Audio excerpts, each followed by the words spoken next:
Hello everyone, मैं विकास सिंह तोमर आप सभी का स्वागत करता हूं आज की सेशन में। तो साथियों, आज हम करने वाले हैं पर्यावरण अध्ययन 25 नवंबर 2024 में पूछे गए प्रश्न।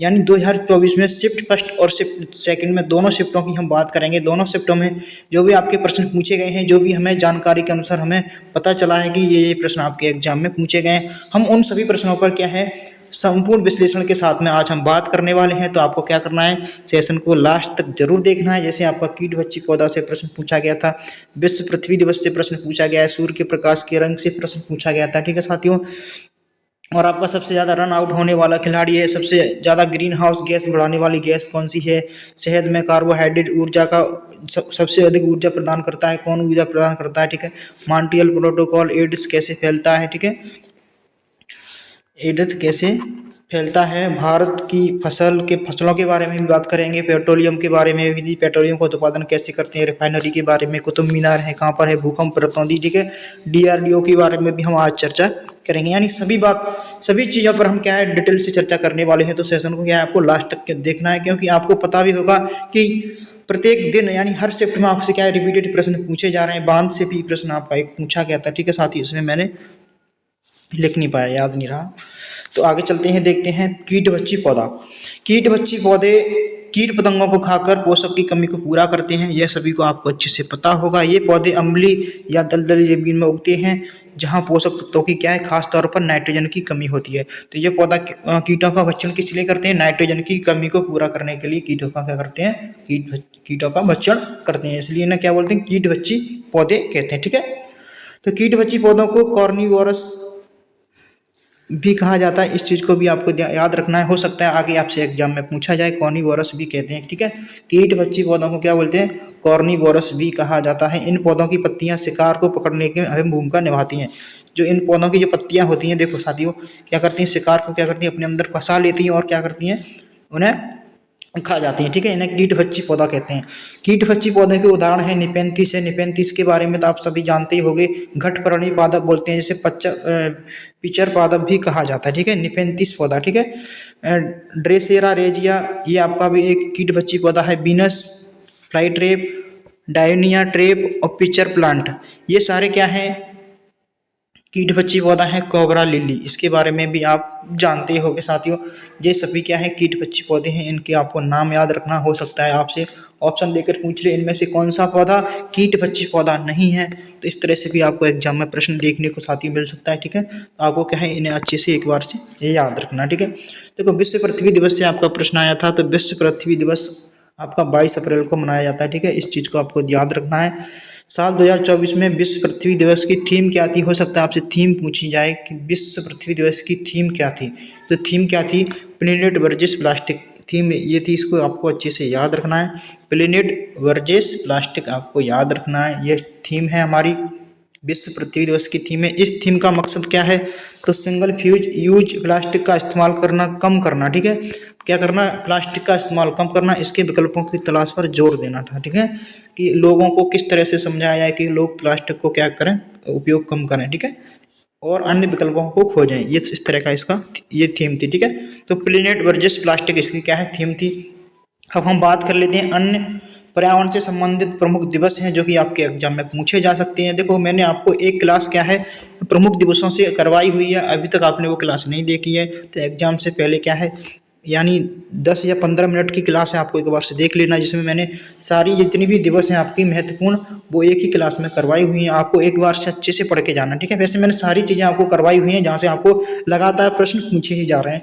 तो विश्व वन्य दिवस कब मनाया जाता है, तो विश्व वन्य जीव दिवस मनाया जाता है आपका 3 मार्च को, इसको याद रखना आपको अच्छे से। ठीक है, विश्व वन्य दिवस कब मनाया था, 21 मार्च को, मैंने आपको बताया था 21 मार्च को चिड़िया आई बन गई, 20 मार्च को चिड़िया आई, 21 मार्च को बन गई, 22 को पानी पिया। ठीक है, 22 मार्च को क्या पिया, पानी पिया। 23 को मौसम बताया, तो 23 मार्च को क्या मौसम दिवस मनाते हैं। ठीक है, इस तरह से मैंने आपको एक ट्रिक के माध्यम से भी ये करवाया हुआ था। देखो 20 मार्च को चिड़िया आई है, विश्व चिड़िया दिवस, गौरैया दिवस कब मनाते हैं? 20 को, 21 को बन गई, ठीक है।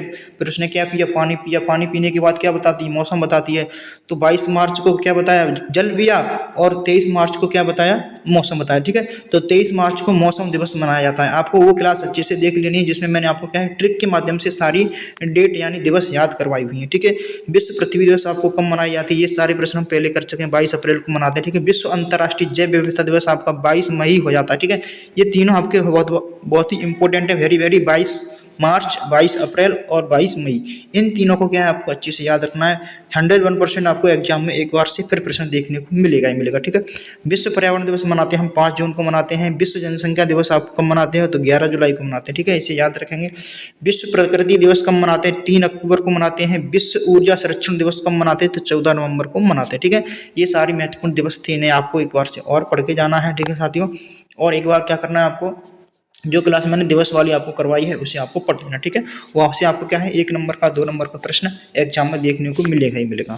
सूर्य के प्रकाश से रंग के बारे में पूछा था, तो आप इसके बारे में जान लेते हैं। देखो, सूर्य के प्रकाश में 7 रंग होते हैं। कौन कौन से होते हैं? बैगनी, जामुनी, नीला, हरा, नारंगी, पीला, लाल, ठीक है। तो ये किस प्रकार होता है? जो श्वेत प्रकाश होता है आपका, जो लाइट होती है ना, उसे बोलते हैं श्वेत प्रकाश, ठीक है। तो श्वेत प्रकाश को जब प्रिज्म से होकर के गुजारा जाता है तो ये कितने रंगों में व्यक्त हो जाता है? 7 रंगों में व्यक्त होता है, ठीक है। जो नीचे वाला होता है बैगनी होता है, फिर होता है आपका जामुनी होता है, ठीक है, फिर आपका नीला होता है, हरा हो जाता है, नारंगी हो जाता है, पीला, सॉरी साथियों, ठीक है, और ऑरेंज हो जाता है और रेड हो जाता है, ठीक है। इस तरह से आपके कलर हो जाते हैं। इन्हें आपको क्या है, एक बार को अच्छे से याद रखना है। यहीं पर आपसे पूछे कि प्रकीर्णन सबसे कम किसका होता है, तो आपको बता देना है सबसे कम प्रकीर्णन किसका होता है और सबसे अधिक प्रकीर्णन किस रंग का होता है।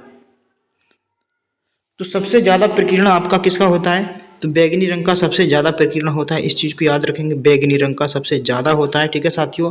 और आपका जो रेड रंग होता है इसका सबसे कम होता है। प्रकीर्णन पूछेगा तब, इस चीज़ को भी आपको याद रखना है। प्रकीर्णन प्रकीर्णन पूछेगा तब याद रखना है, आपको ध्यान रखना अच्छे से प्रकीर्णन के बारे में। रेड रंग का जो प्रकीर्णन होता है सबसे कम होता है और बैगनी रंग का प्रकीर्णन क्या होता है? सबसे ज़्यादा होता है। यही हम बात करते हैं तरंग दैर्ध्य की। तो तरंग दैर्ध्य के बारे में जब बात करता है तो रेड रंग की तरंग होती है ना, तरंग दैर्ध्य सबसे कैसी होती है? अधिक होती है, ठीक है। इसको भी आपको याद रखना, सबसे कैसी रहती है? अधिक होती है। इस चीज़ को आपको क्या है, ध्यान रखना है। हो सकता है एग्जाम में प्रश्न पूछा जाए, तरंग दैर्ध्य से प्रश्न पूछा जा सकता है। तो तरंग दैर्ध्य रेड रंग की सबसे अधिक होती है और बैगनी रंग की कैसी होती है? सबसे कम होती है, ठीक है। इस चीज़ को आपको क्या है, अच्छे से याद रखना, सबसे कैसी होती है? कम होती है, ठीक है। और प्रकीर्णन की बात करेंगे तो प्रकीर्णन लाल रंग का कैसा होता है? तो प्रकीर्णन लाल रंग का कैसा होता है? तो कम होता है। और बैगनी रंग का कैसा होता है? ज़्यादा होता है, ठीक है। इस चीज़ को आपको क्या है, अच्छे से याद रखना है, ठीक है। नोट कर लेना इन बातों को। एग्जामिनर आपसे इस तरह के प्रश्न पूछने ही वाला है, तो इन चीज़ों को क्या है, आपको अच्छे से ध्यान रखना है, ठीक है। सबसे ज़्यादा रन आउट होने वाला खिलाड़ी है, तो सबसे ज़्यादा रन आउट होने वाला खिलाड़ी कौन सा है? तो मरवन अंटापुट्टू है, ठीक है। इसको याद रखेंगे, यहाँ से प्रश्न आपसे पूछा गया है। श्रीलंका के पूर्व कप्तान मारवन अल्लापट्टू ने अंतर्राष्ट्रीय क्रिकेट में 48 बार रन आउट होने का सामना किया है, ठीक है। यहाँ से आपको याद रखेंगे। यहीं से आपको रिकी पॉन्टिंग से पहले 2024 में, सॉरी सर 2022 में प्रश्न पूछा गया था रिकी पॉन्टिंग। तो रिकी पॉन्टिंग ऑस्ट्रेलिया के दिग्गज रिकी पॉन्टिंग ने 47 बार रन आउट होकर अंतर्राष्ट्रीय क्रिकेट यानी चौथा सबसे ज़्यादा रन आउट होने वाला रिकॉर्ड बनाया है। तो आपको इस चीज़ को याद रखना, क्योंकि ये 2022 में पूछा गया था प्रश्न साथियों रिकी पॉन्टिंग से, तो हो सकता है आगे भी आपसे पूछा जाए। इंजमाम उल हक पाकिस्तान के क्रिकेट हैं आइकन। इंजमाम उल हक ने वनडे में 40 बार रन आउट होने का सामना किया है, तो इस चीज़ को भी याद आपको रखना है, ठीक है। वनडे की बात की गई है तो वनडे में कितनी बार? 40 बार रन आउट होने का सामना किया है। यहाँ से आपको प्रश्न हो सकता है एग्जाम में देखने को मिल जाए, तो आपको अच्छे से याद रखना है। साथियों एक चीज़ और करना है आपको, क्या करना है, अभी तक आपने हमारे चैनल को क्या सब्सक्राइब नहीं किया है तो चैनल को सब्सक्राइब जरूर कर लीजिएगा और साथ में बेल आइकन को दबा लेना है, ठीक है। और सेशन को अभी तक आपने लाइक नहीं किया है तो एक बार लाइक कर दीजिएगा और अपनी राय कमेंट बॉक्स में आप दे सकते हो, ठीक है। यदि सेशन आपको अच्छा लगता है तो आप लाइक जरूर करना है, ठीक है। और अपने दोस्तों के साथ शेयर करना बिल्कुल ना भूलना है। सबसे ज़्यादा ग्रीन हाउस गैस बढ़ाने वाली गैस के बारे में पूछा गया, तो सबसे ज़्यादा ग्रीन हाउस गैस कौन सी गैस बढ़ाती है? तो यहाँ से प्रश्न आपसे आया है। तो देखो, ग्रीन हाउस गैसों के बारे में मैं प्रत्येक क्लास में ही चर्चा हम करते हैं और अच्छे से हमने पढ़ा भी है, आपको भी पता होगा। तो पानी से बचने, देखो पानी से बनने वाली भाप होती है ना, जल वाष्प बोलते हैं, इसे क्या बोलते हैं? जल वाष्प। ग्रीन हाउस प्रभाव में सबसे बड़ा योगदान देने वाला तत्व है। तो इस चीज़ को आपको याद रखना है। सबसे पहले यदि आपको जल वाष्प ऑप्शन में दे रखा है तो आप जल वाष्प को टिक करोगे, ठीक है। यहाँ से आपको एक प्रश्न अच्छे से याद करके जाना है। जल वाष्प यदि ऑप्शन में आपके में दिया है तो आप जल वाष्प ही टिक करोगे, ठीक है। ग्रीन हाउस बढ़ाने वाली सबसे ज़्यादा गैस कौन सी है? जल वाष्प हो जाती है। फिर दूसरे नंबर पर आपका कौन सा हो जाता है? दूसरे नंबर पर हो जाता है कार्बन डाइऑक्साइड। इसको आपको ध्यान रखना है, ठीक है। तीसरे नंबर की हम बात करते हैं तो मीथेन हो जाएगी, ठीक है। फिर उसके बाद बात करते हैं तो नाइट्रस ऑक्साइड हो जाएगी, ठीक है, N2O। हम फिर उसके बाद बात करते हैं क्लोरोफ्लोरोकार्बन हो जाती है, फिर HFC हो जाती है, PFC हो जाती है। ये सारी गैसें क्या हैं? ग्रीन हाउस गैसें हैं। इन्हें आपको क्या है? अच्छे से याद रखना है। इनका क्रम भी आपको इसी तरह से याद रखना है जिस तरह से मैंने आपको दिखाया है, उसी तरह से क्रम याद रखना है। सबसे ज़्यादा करने वाला जलवाष्प होता है, फिर carbon dioxide, methane, nitrous oxide, CFC यानी क्लोरोफ्लोरोकार्बन, HFC, PFC, ठीक है साथियों। अच्छे से इसे ध्यान रखना है। हो सकता है आगे भी प्रश्न आपसे पूछा ही जाएगा। तो शहद से आपका प्रश्न पूछा गया था साथियों। शहद यहाँ पर दा कर लेना। शहद, शहद में कार्बोहाइड्रेट, तो शहद में मुख्य रूप से फ्रुक्टोज पाया जाता है, ठीक है। यहाँ से आपको प्रश्न हो सकता है आगे भी देखने को मिल जाए। तो शहद में मुख्य रूप से क्या पाया जाता है? तो फ्रुक्टोज पाया जाता है, ठीक है। इसके अलावा इसमें carbohydrate, riboflavin, niacin, vitamin B6 और विटामिन C और एनिमो एसिड भी पाए जाते हैं। इन सारी बातों को भी आपको याद रखना है। हो सकता है आगे प्रश्न घुमाकर थोड़ा बहुत पूछ ले, तो इन बातों को भी आपको याद रखना है कि इसके अंदर carbohydrate, riboflavin, niacin, vitamin B6, vitamin C और एमिनो एसिड भी पाए जाते हैं, ठीक है साथियों। तो शहद में मुख्य रूप से क्या पाया जाता है? तो फ्रुक्टोज पाया जाता है, ठीक है। जितने भी आपके फल हैं, ठीक है, फल होते हैं ना, तो फल में सभी में क्या पाया जाता है? आपका फ्रुक्टोज पाया जाता है, ठीक है। जितने भी फल होते हैं ना उसमें सभी के अंदर पाया जाता है, ठीक है। इस चीज़ को भी आपको क्या है? याद रखना है। तो उच्च ऊर्जा प्रदान करता है, तो कौन सा भोजन हमारा है जो उच्च ऊर्जा प्रदान करता है? तो बसा है, कार्बोहाइड्रेट है, प्रोटीन है। तो सबसे अधिक जो हमें कैलोरी देता है तो क्या देता है? बसा देता है, ठीक है। इस बारे में मैंने आपको पहले भी बताया है, कई क्लासेस में मैंने आपको ये करवाया हुआ है, ठीक है। इसी तरह से मैंने आपको समझाया है, ठीक है। 1 ग्राम बसा के अंदर कितना कैलोरी होता है? 9 कैलोरी होता है। लेकिन हम बसा का इस्तेमाल बहुत कम करते हैं, ठीक है। खाने में क्या करते हैं? कम करते हैं। खाने में इसका इस्तेमाल क्या करते हैं? कम करते हैं, ठीक है। किसका? बसा का इस्तेमाल हम कम करते हैं, ठीक है। तो 1 ग्राम बसा में कितनी कैलोरी होता है? 9 कैलोरी होता है, ठीक है। सबसे अधिक ऊर्जा देता है कौन देता है? बसा देता है, ठीक है। तो 1 ग्राम कार्बोहाइड्रेट में 4 कैलोरी ऊर्जा होती है, ठीक है। इसको याद रखेंगे। 1 ग्राम प्रोटीन में सबसे कितनी होती है? 4 कैलोरी ऊर्जा होती है, ठीक है। 1 ग्राम प्रोटीन में कितनी होती है? 4 कैलोरी। तो कार्बोहाइड्रेट और प्रोटीन दोनों में आपकी कितनी कैलोरी ऊर्जा हो जाती है? तो 4 कैलोरी ऊर्जा हो जाती है। यहीं पर हम बात करेंगे बसा की, तो बसा के अंदर आपकी कितनी कैलोरी ऊर्जा होती है? तो 9 कैलोरी ऊर्जा होती है। सबसे अधिक किसके अंदर होती है? बसा के अंदर होती है। तो बसा के जो स्रोत हैं उनके बारे में हम बात कर लेते हैं। आपका मक्खन होता है, ठीक है, घी है, जितनी भी आपकी ऑयल है, ठीक है, चर्बी हो जाती है, संपूर्ण दूध है, दूध के अंदर क्या है? आपकी बसा की मात्रा होती है। मांस हो जाता है, मछली हो जाती है, ठीक है। अंडा है, इसके भी अंदर क्या है? बसा की मात्रा आपकी होती है, ठीक है। अब बसा का परीक्षण आप कैसे कर सकते हैं? इसके लिए आपको क्या है? थोड़ा सा NCERT को भी पढ़ते हुए रहना है, ठीक है। NCERT को ज़्यादा टच करता है ये, ठीक है। तो NCERT में सारी चीज़ें क्या है? बहुत ही डिटेल से दी गई हैं। जब भी कोई आप पेपर लोगे, पेपर पे कोई भी बीज रखते हो और बीज को क्या है? कुचल देते हो, यानी दबा देते हो, तो उस पर क्या है? धब्बा जैसा बन जाता है। जब धब्बा जैसा बनता है तो उसमें उसके अंदर क्या होती है? उसे बसा बोलते हैं, ठीक है। साथ ही बसा का परीक्षण हम इसी तरह से हम कर सकते हैं। साथ ही मॉन्ट्रियल प्रोटोकॉल से आपका प्रश्न पूछा गया था, तो मैं आपके लिए यहाँ पर सारे सम्मेलन की सूची एकदम से लेकर के आ गया हूँ, ठीक है। यहाँ से आपका एक भी प्रश्न अब बाहर नहीं जाने वाला, सारे प्रश्न इसी से होने वाले हैं। जितने भी प्रश्न आपके बनेंगे इससे बन जाएंगे, इसके बाहर एक भी प्रश्न आपका नहीं जाने वाला, ठीक है साथियों। तो इसको क्या है? आपको एक बार नहीं 2 से 3-4 बार पढ़ लेना है, ठीक है। क्योंकि यहाँ से आपको हो सकता है 2 से 3 प्रश्न एग्जाम में देखने को मिले, ठीक है, अलग अलग तरीके से। तो हम बात करते हैं पहले मॉन्ट्रियल प्रोटोकॉल की। तो मॉन्ट्रियल प्रोटोकॉल आपका कब किया गया था? तो 1987 में, ठीक है। याद रखेंगे 1987 में। कहाँ पर?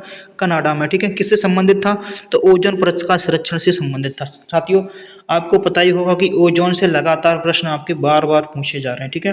तो ओजोन को बिल्कुल भी मिस नहीं करना, ओजोन को अच्छे से डिटेल में पढ़ के जाना है। किस में पाई जाती है, क्या क्या इसके अंदर जो गैसेस होती हैं उनके सबके बारे में मैंने अपनी वीडियो में करवाया हुआ है, ठीक है।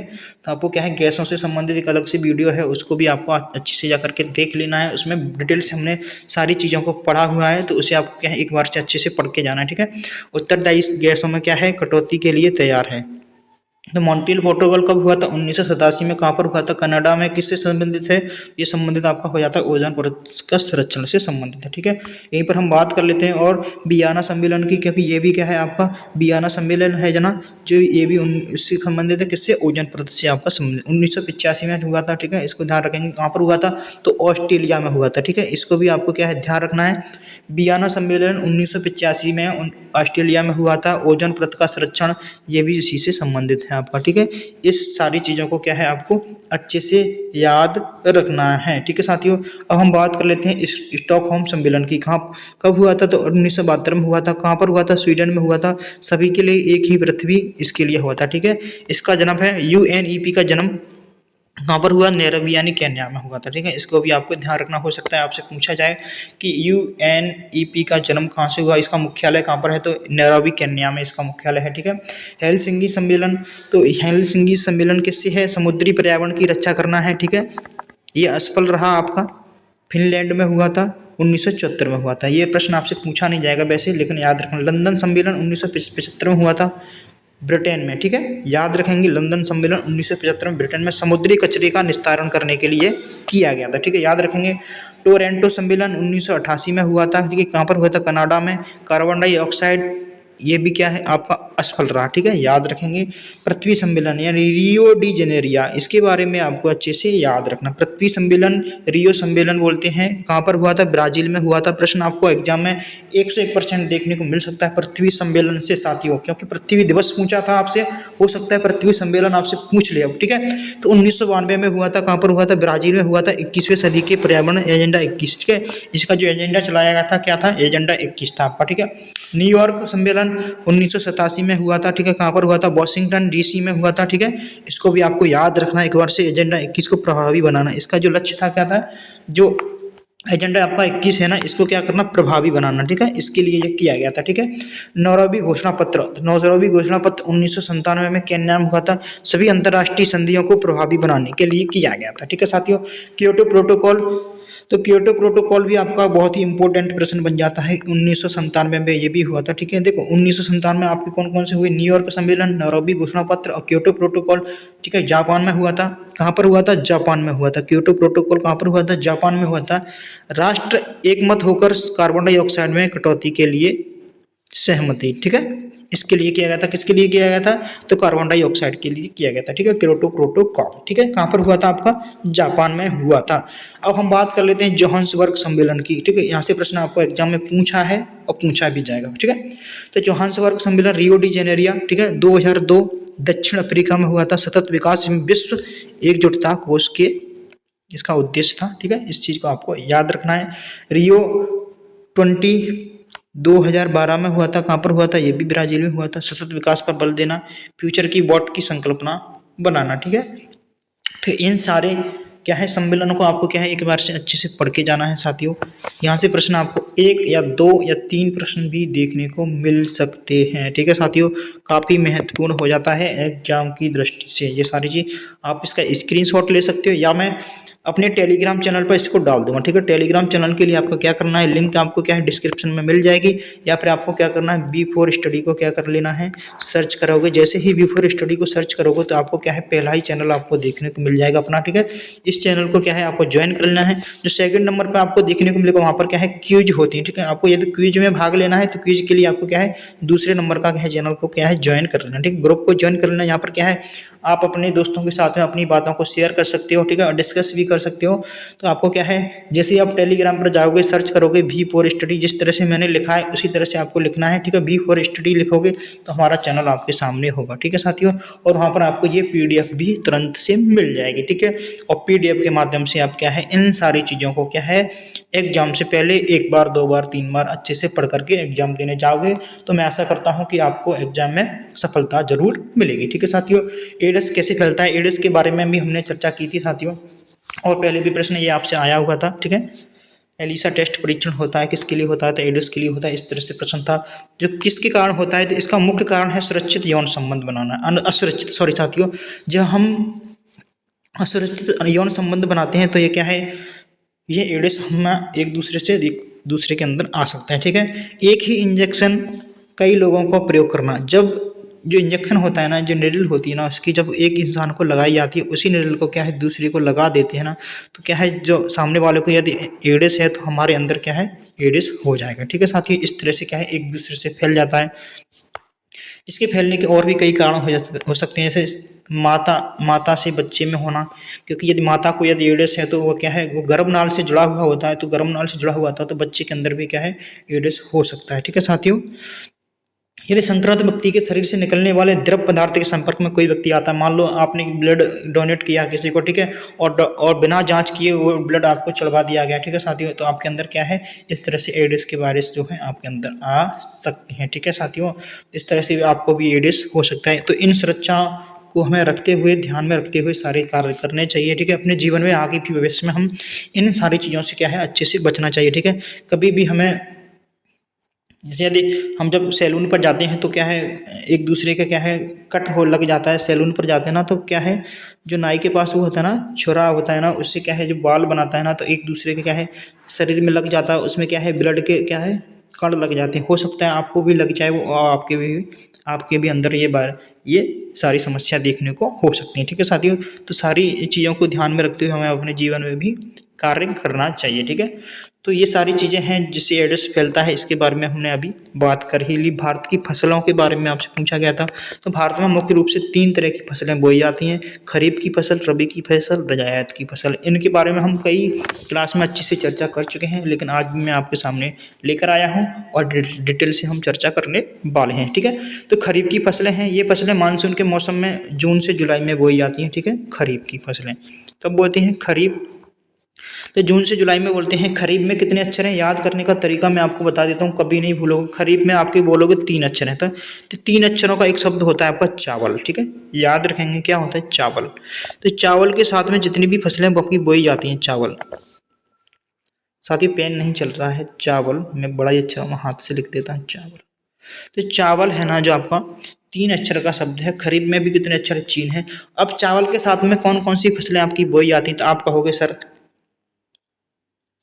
मक्का है आपका, बाजरा है, सोयाबीन है, कपास है, चारा वगैरह इसमें शामिल। ठीक है, धान को ही हम चावल बोलते हैं, ध्यान रखेंगे। रबी की फसलें, रबी की फसल में कितने अक्षर आप बोलोगे सर 2 अक्षर है, तो 2 अक्षर का शब्द क्या है गेहूं है। ठीक है, गेहूं, तो गेहूं में भी 2 अक्षर हैं। ठीक है, तो गेहूं के साथ में हम कौन कौन सी फसलें बोते हैं, गेहूं के साथ हम कौन कौन सी फसलें, आपके आसपास गेहूं के समय में कौन कौन सी फसलें बोई जाती हैं उन्हें आपको याद रखना है, तो इस तरह से आप कभी नहीं भूलोगे। ठीक है, तो गेहूं, दाल, सरसों, अलसी, अन्य फसलें इसमें शामिल आपकी हो सकती हैं। ठीक है, चना है, जौ है आपकी। ठीक है, ये सारी चीज़ें क्या है रबी की फसलें होती हैं। जायद की फसलें वे फसलें होती हैं जो गर्मियों के मौसम में बोई जाती हैं। ठीक है, तो जायद की फसलों के बारे में बात कर लेते हैं। तरबूजा हो गया, खीरा हो गया, खरबूजा हो गया, ककड़ी है, मूंग है, उड़द है, सूरजमुखी जैसी फसलें हैं यहाँ, ये कब बोई जाती हैं आपकी जायद की फसलें। ठीक है, गर्मी के मौसम में बोई जाती हैं। ठीक है, जून और जुलाई, अक्टूबर, दिसंबर के बाद जब ये फसलें कट जाती हैं ना, इसके बीच में जो गर्मी पड़ती है ना हमारी, जैसे मार्च और जून से पहले ये बोई जाती हैं। ठीक है, इन्हें आपको याद रखेंगे। ठीक है, अप्रैल के बाद में ये बोई जाने वाली फसलें हैं सारी।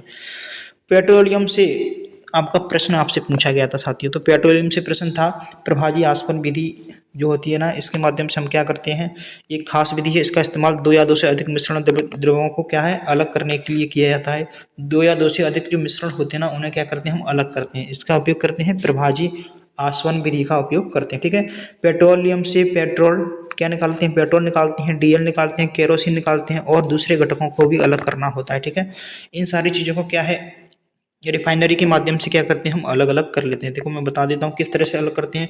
तो पेट्रोलियम सोडम टैंक होता है, ये इसके अंदर क्या है कच्चा तेल डाला जाता है, इसमें जो सबसे नीचे निकलता है ना इसे अपशिष्ट बोलते हैं। ठीक है, अपशिष्ट होता है जैसे बिटुमेन, जिसके माध्यम से आप क्या है सड़कें वगैरह बनाई जाती हैं आपकी। ठीक है, जो अपशिष्ट निकलता है ना उसका इस्तेमाल हम किस में करते हैं, तो सड़क निर्माण में करते हैं। ठीक है, जिसे बिटुमेन बोलते हैं। ठीक है, बिटुमेन बोलते हैं, आपने एनसीईआरटी पढ़ी होगी तो उसमें आपको ये देखने को मिला होगा। ठीक है, फिर उसके बाद स्नेक तेल होता है आपका। ठीक है, इसके बाद आपका ईंधन तेल डीजल हो जाता है, जिससे आपके क्या है वाहन वगैरह चलाए जाते हैं, ये डीजल है। ठीक है साथियों, केरोसिन है, केरोसिन, ठीक है, केरोसिन प्राप्त होता है। फिर उसके बाद आपका गैसोलीन आपसे प्राप्त किया जाता है, क्या करते हैं गैसोलीन आपसे प्राप्त किया जाता है। ठीक है, पेट्रोलियम ईथर भी इसी से प्राप्त होता है। पेट्रोलियम गैस और वाष्पशील गैस है। सबसे ऊपर क्या है, पेट्रोलियम गैस होती हैं जो आपकी सिलेंडर वगैरह में भर करके आती हैं, ठीक है। ये सबसे ऊपर चली जाती हैं, यानी हम सबसे ऊपर रखते हैं ऊपर, क्योंकि जो भारी कण होते हैं वो नीचे बैठते जाते हैं, जो हल्के होते हैं वो सबसे ऊपर जाते हैं, ठीक है। जो हल्की गैसें होती हैं, गैसें हल्की होती हैं तो ऊपर चली जाती हैं, ठीक है साथियों। इस तरह से इसका जो एक क्या है क्रम होता है, आपको ये सारी चीज़ें अच्छे से ये याद रखनी, ठीक है। कौन कौन से उत्पाद इससे प्राप्त होते हैं, तो वाष्पशील गैसें हैं, पेट्रोलियम ईथर है, गैसोलीन है, कच्चा नेता यानी केरोसिन है, ईंधन तेल डीजल हो जाता है, ठीक है, स्नेक तेल। और जो लास्ट में आपका बचता है अपशिष्ट, हो सकता है आपसे अपशिष्ट से प्रश्न पूछ ले। जो अपशिष्ट होता है ना साथियों, तो अपशिष्ट जो बचता है पेट्रोलियम शोधन के बाद में, उससे हम किस में इस्तेमाल करते हैं, तो इसका हम इस्तेमाल करते हैं सड़क निर्माण में, ठीक है। आपने देखा होगा सड़क निर्माण में हम इसका उपयोग करते हैं। कुतुब मीनार से प्रश्न आपका पूछा गया था, ठीक है, कुतुब मीनार से। तो आपको यहाँ से प्रश्न पूछा गया था, हम इसके बारे में डिटेल से चर्चा कर लेते हैं। दिल्ली के पहले मुसलमान शासक कुतुबुद्दीन ऐबक ने 1200 ईस्वी में इसके निर्माण कार्य की शुरू करवाया था, ठीक है। हो सकता है आपसे 1299 भी कहीं कहीं देखने को मिल जाए, तो आपको मोटा मोटा याद रखना, ठीक है। किंतु केवल इसका आधार ही पूरा कर पाए थे, क्योंकि इसका आधार यानी स्ट्रक्चर ही बना पाए थे। इसके उत्तराधिकारी अल्तमास ने इसकी 3 मंजिलें बनाई। 1368 में फिरोज शाह तुगलक ने 5वीं और अंतिम मंजिल बनवाई थी, ठीक है। तो 5वीं यानी अंतिम मंजिल किसने बनवाई थी, तो फिरोज शाह तुगलक ने बनवाई थी, ठीक है। कुतुब मीनार का नाम सूफी संत कुतुबुद्दीन बख्तियार काकी के नाम पर पड़ा, ठीक है। यहाँ से आपको याद रखना है, कुतुब मीनार का नाम सूफी संत कुतुबुद्दीन बख्तियार काकी के नाम पर पड़ा, ठीक है। इसको आपको क्या है अच्छे से याद रखना। ये कहाँ पर है, आपकी दिल्ली में आपको देखने को मिल जाएगी कुतुब मीनार, ठीक है। भूकंप से भी आपके प्रश्न पूछे गए थे साथियों, तो भूकंप से हम प्रश्नों के बारे में चर्चा कर लेते हैं। भूकंप का अध्ययन आपका कहलाता है सिस्मोलॉजी कहलाता है, ठीक है। भूकंप मापी यंत्र होता है, इसे बोलते हैं सिस्मोग्राफ, ठीक है साथियों। इसको भी आपको याद रखना है। सर्वाधिक भूकंप वाला देश कौन सा है, आपका जापान हो जाता है। भूकंप का मापन करते हैं रिक्टर स्केल से करते हैं, ठीक है। समुद्र में उठने वाली भूकंप की लहरें होती हैं, इसे हम सुनामी बोलते हैं, ठीक है साथियों। इसको भी याद रखना। भारत में सर्वाधिक भूकंप वाला क्षेत्र कौन सा है, हिमालय पर्वत है, गुजरात है, ठीक है। गुजरात का कच्छ आपका हो जाता है। सुनामी शब्द है, सुनामी शब्द क्या है, जापानी है, इसको भी आपको याद रखना है। जो आपका रिक्टर स्केल होता है ना साथियों, डायरेक्टर नहीं, यहाँ पर रिक्टर है। रिक्टर मापन पर अंकित अंक कितने होते हैं, 0 से 9 के बीच में होता है, ठीक है। जो रिक्टर स्केल होता है ना, इसके ऊपर जो मापन के अंक होते हैं ना, आपके 0 से 9 के मध्य होते हैं, ठीक है। इस बात को भी आप क्या है अच्छे से याद रखना, ठीक है। भूकंप जहाँ से चलता है आपका उसे क्या बोलते हैं, सेंटर पॉइंट बोलते हैं। इसके बारे में भी हमने एक क्लास में संपूर्ण चर्चा की हुई है, उस क्लास को आपको क्या है अच्छे से जा करके देख लेना है। देखो रतौंधी रोग से आपको प्रश्न पूछा गया था साथियों, रतौंधी रोग किसके कारण होता है। तो हमने ये क्या है रोगों से संबंधित क्लास वाली जो हमने क्लास करवाई थी ना, उसमें ये सारे रोग सारी चीज़ें हमने क्या किया, स्वस्थ और भोजन से संबंधित सारे प्रश्न उसमें हमने किए हुए हैं, ठीक है। उसको आपको देख लेना, ठीक है। आपको मिल जाएगी यहीं पर B4 स्टडी के चैनल पर। जैसे ही आप सर्च करोगे, थोड़ा सा नीचे जाओगे या उसमें प्लेलिस्ट वगैरह में देखोगे या वीडियो वाले चैट में देखोगे, तो आपको देखने को मिल जाएगा, ठीक है साथियों। तो विटामिन ए रतौंधी होता है, ठीक है। विटामिन ए से क्या होता है, रतौंधी होता है। और केरोटोमेरेसिया संक्रमण का खतरा है, ठीक है। इसको भी आपको याद रखना, ठीक है। विटामिन पाया जाता है ए किसमें, दूध में, दही में, गाजर में, अंडा में, पालक में, मछली का तेल है, इस में क्या पाया जाता है, आपका विटामिन ए पाया जाता है। विटामिन B1 की कमी से कौन सा रोग हो जाता है, बेरी हो जाता है, ठीक है। इसको आपको याद रखना। थाइमिल है, जल में घुलनशील है, आपको ये भी चीज़ें क्या है मैंने करवाई हुई है डिटेल से, ठीक है। विटामिन सी क्या है, स्कर्वी, ठीक है। विटामिन सी किसमें पाया जाता है, आपका नींबू है, जितने भी खट्टे पदार्थ हैं आपके उनके सबके अंदर क्या पाया जाता है, तो विटामिन सी पाया जाता है। ज्वालामुखी से किस मिट्टी का निर्माण होता है, ये प्रश्न आपसे पूछा गया था, ठीक है साथियों।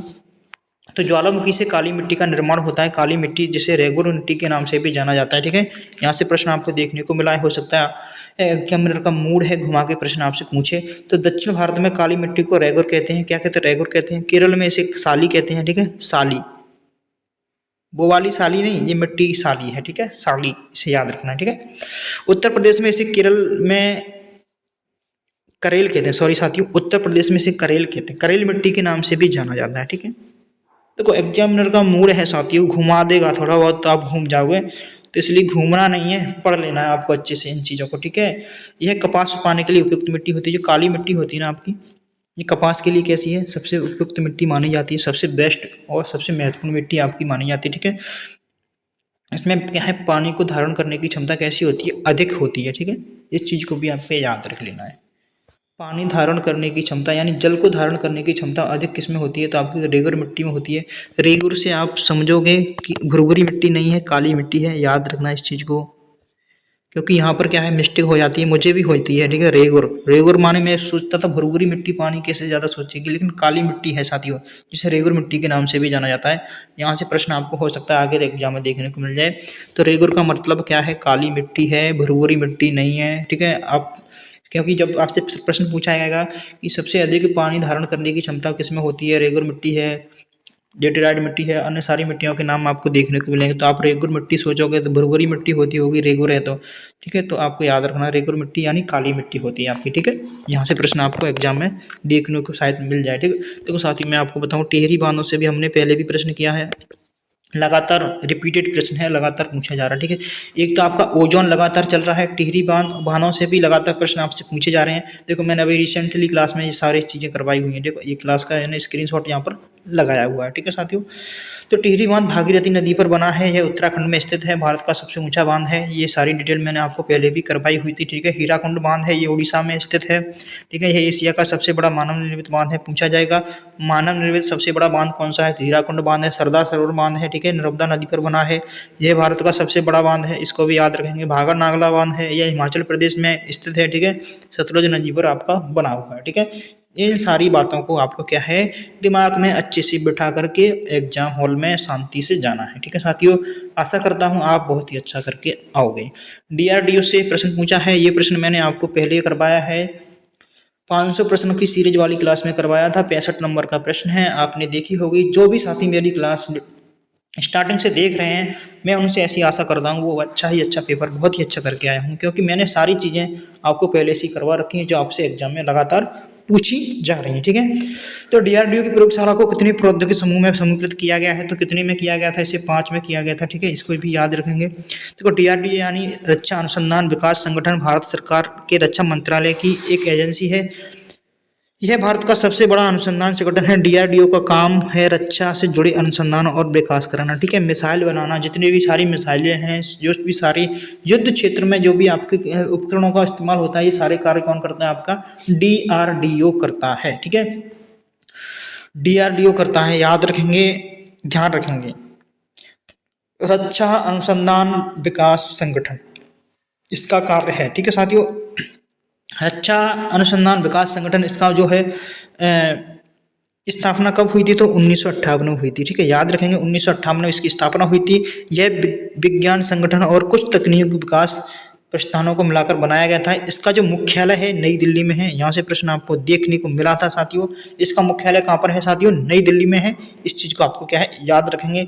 इसका कार्य क्या है? इलेक्ट्रॉनिक्स, रक्षा उपकरण, वैमानिकी, आयुध, भूमि युद्ध इंजीनियरिंग, जीव विज्ञान, सामग्री, मिसाइल और नौसेना प्रणाली जैसे अनुसंधान कार्य करती है, ठीक है। रक्षा सेवाओं के लिए अत्यधिक हथियार जैसे सेंसर, प्लेटफॉर्म, उपकरणों का डिजाइन करना, विकास और उत्पादन करना, ठीक है, ये सारे कार्य किसके हैं? आपके डीआरडीओ के हैं, ठीक है। यहाँ से आपको प्रश्न देखने को मिला है, मिलेगा और आगे भी पूछा ही जाएगा, ठीक है साथियों, अच्छे से इसे याद रखना है। चलिए हम आगे बात करते हैं। राजा रमन्ना सेंटर कहाँ पर स्थित है? तो ये आपका इंदौर में स्थित हो जाता है। कहाँ पर स्थित है? इंदौर में स्थित है। इसको याद रखें। इसकी स्थापना हुई थी 1984 में की गई थी, ठीक है। राजा रमन्ना प्रगत प्रौद्योगिकी केंद्र परमाणु ऊर्जा विभाग की एक इकाई है जो लेजर कण त्वरणों से संबंधित प्रौद्योगिकी गैर नाभिकीय अग्रणी क्षेत्रों के अनुसंधान एवं विकास कार्यों से जुड़ा है, ठीक है। ये किससे संबंधित है आपका? तो लेजर से संबंधित हो जाता है आपका। इसको आपको याद अच्छे से कर लेना है, ठीक है साथियों। पुरातत्व विभाग से आपका प्रश्न सीधा पूछा गया है। मैंने आपसे पहले प्रश्न यानी कल की क्लास में करवाया हुआ था ये प्रश्न, ठीक है साथियों, और आपसे आज पूछ लिया गया है। तो आपको क्या है, इसे जो भी मैं क्लास लेकर आता हूँ उसे आपको क्या है एक बार से अच्छे से देख लेना है, क्योंकि 20 से 30 मिनट की हमारी क्लास होती है, ज़्यादा समय आपका नहीं जाता है। और 20 से 30 मिनट में यदि आपको 5 से 6 प्रश्न एग्जाम में देखने को मिल जाते हैं तो आप फिर क्या ही सोचोगे उसके बारे में, ठीक है। तो भारतीय पुरातत्व सर्वेक्षण यानी एएसआई की स्थापना साल कब हुई थी? 1861 में हुई थी, ठीक है। तो सॉरी साथियों, तो लॉर्ड कर्जन के कार्यकाल में 1901 में एएसआई को एकीकृत और केंद्रीकृत रूप दिया गया, ठीक है, 1901 में। इस चीज़ को भी आपको याद रखना है, ठीक है। हो सकता है पुरातत्व विभाग से आपसे प्रश्न पूछा है किस तरह के ऑप्शन थे उसमें, 1901 दिया था या 1861। स्थापना इसकी हुई थी कब? तो तो 1861 में हुई थी, लेकिन लॉर्ड कर्जन के कार्यकाल में 1901 में एकीकृत और एक केंद्रीकृत स्वरूप दिया गया था। ठीक है, 1901 में। ठीक है, इस चीज़ को क्या है आपको विशेष रूप से ध्यान रखना है। तो पुरातत्व विभाग का काम क्या है? तो पुरातत्व विभाग का काम है क्या है? तो सांस्कृतिक जो हमारी इमारतें हैं ना, स्मारकें हैं, पुराने पुराने क्या है भवन बने हैं, इनका क्या करना, संरक्षण करना और रखरखाव के लिए जिम्मेदार है। ठीक है, ये सारे कार्य किसके हैं? तो आपके ASI के हैं, यानी पुरातत्व विभाग के हैं। देखो मैंने आपसे ये प्रश्न करवाया हुआ था कि भारतीय पुरातत्व सर्वेक्षण ASI की स्थापना किस वर्ष की गई थी? तो 1861 में की गई थी। ठीक है साथियों, आप सर्च करके देख सकते हो। और यह प्रश्न कब पूछा गया है ये भी मैं बता दूं, 2022 में PYQ यानी प्रीवियस ईयर क्वेश्चन है साथियों।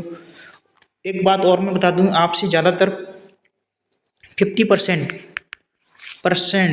प्रश्न PYQ यानी प्रीवियस ईयर क्वेश्चन पूछे जा रहे हैं। ठीक है, तो जिन साथियों ने प्रीवियस ईयर को अच्छे से पढ़ा होगा तो वो प्रश्न क्या है, वो अच्छे से पेपर को करके आ पा रहे होंगे।